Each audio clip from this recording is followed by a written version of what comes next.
नमस्कार, मैं हूं आलोक जोशी और आप देख रहे हैं बिज़ अड्डा। और बिज़ अड्डा में आज बात होगी महंगाई की। और महंगाई की बात इसलिए होगी कि महंगाई की बात अब हमारे आपके बीच नहीं रह गई है। अब पानी नाक से ऊपर चढ़ गया है, खतरे के निशान को पार कर गई है महंगाई। ये बात अब टेक्निकली जिसको कहते हैं, अभी तक हम लोग आपस में चर्चा कर रहे थे, बात कर रहे थे, ये इतना महंगा, वो उतना महंगा। लेकिन भारतीय रिजर्व बैंक का जो एक्ट है, आरबीआई एक्ट के तहत लगातार 3 क्वार्टर अगर महंगाई उसके टॉलरेंस लेवल से यानी बर्दाश्त की हद से बाहर रहे तो फिर रिजर्व बैंक को उसका जवाब देना होता है, हिसाब देना होता है।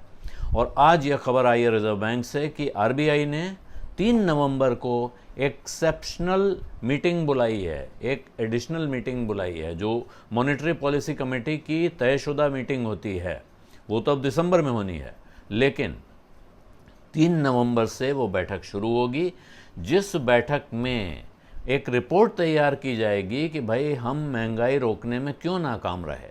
ये बताने के लिए वो रिपोर्ट बनेगी। ये पहले भी कई बार हमारी बात हो चुकी है कि अगर लगातार 3 क्वार्टर महंगाई की जो लिमिट तय की गई है, हालांकि महंगाई का टारगेट है 4% इन्फ्लेशन होना चाहिए। इससे कम हो तब भी फिक्र की बात है, इससे ज़्यादा हो तब भी फिक्र की बात है। अगर 2% के नीचे चला जाए तब भी गंभीर चिंता की बात है, 6% के ऊपर चला जाए तब भी गंभीर चिंता की बात है।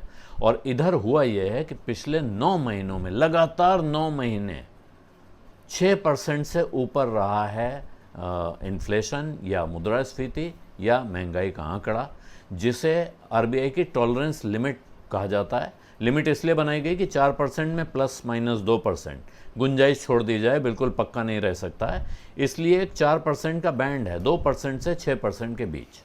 इन दोनों के बीच में महंगाई रहनी चाहिए, वो 9 महीनों से नहीं है। और अब वक्त आ गया है कि आरबीआई इस बात की सफाई दे। और ये जो रिजर्व बैंक ऑफ इंडिया का एक्ट है उसका सेक्शन 45ZN है, जो ये कहता है कि ऐसी परिस्थिति में एक एडिशनल मीटिंग बुलाई जाएगी।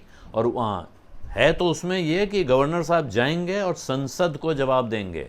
संसद को उन्हें सफाई देनी होती है कि क्यों महंगाई को वो काबू में नहीं रख पाए। लेकिन अब क्योंकि मॉनेटरी पॉलिसी कमेटी की बैठक होती है, तो ये मॉनेटरी पॉलिसी कमेटी जो ये तय करती है कि ब्याज कम होगा, ज़्यादा होगा, कितना रखा जाए, कितना कम किया जाए, SLR CRR का क्या किया जाए, वो कमेटी ही अब इस बात का हिसाब देगी, वो इसका जवाब देगी कि आखिर 9 महीने से वो क्या कर रही थी। तो ये तैयारी करने के लिए बैठक बुलाई जा रही है। और इन्फ्लेशन टारगेट अचीव करने में रिजर्व बैंक क्यों नाकाम रहा, इसकी फिक्र होगी। इस बात के आसार कम हैं कि वहाँ ब्याज दरें बढ़ाने का फैसला हो जाए, लेकिन ये कहना मुश्किल है कि ऐसा नहीं होगा। आज ही यूरोपियन सेंट्रल बैंक से खबर आई है, उन्होंने ब्याज दरें बढ़ाने का ऐलान कर दिया है। और वहाँ 0.75%, 0.25% ब्याज था, जिसको बढ़ा के उन्होंने 1.5% कर दिया। यानी जितना ब्याज था उतना ही उसमें और जोड़ दिया। 1.5% की ब्याज दर अब वहाँ हो गई है। और ऐसे में यानी दुनिया भर में महंगाई परेशान कर रही है सरकारों को, केंद्रीय बैंकों को। भारत भी कोई उससे अछूता नहीं है। लेकिन ऐसे में क्या मॉनेटरी पॉलिसी कमेटी अपनी सफाई तैयार करने के साथ ही ये ऐलान भी कर सकती है, जैसा वो पीछे एक बार कर चुकी है। मिड टर्म उन्होंने अचानक ऐलान कर दिया था कि हमने ब्याज दर बढ़ा रहे हैं हम।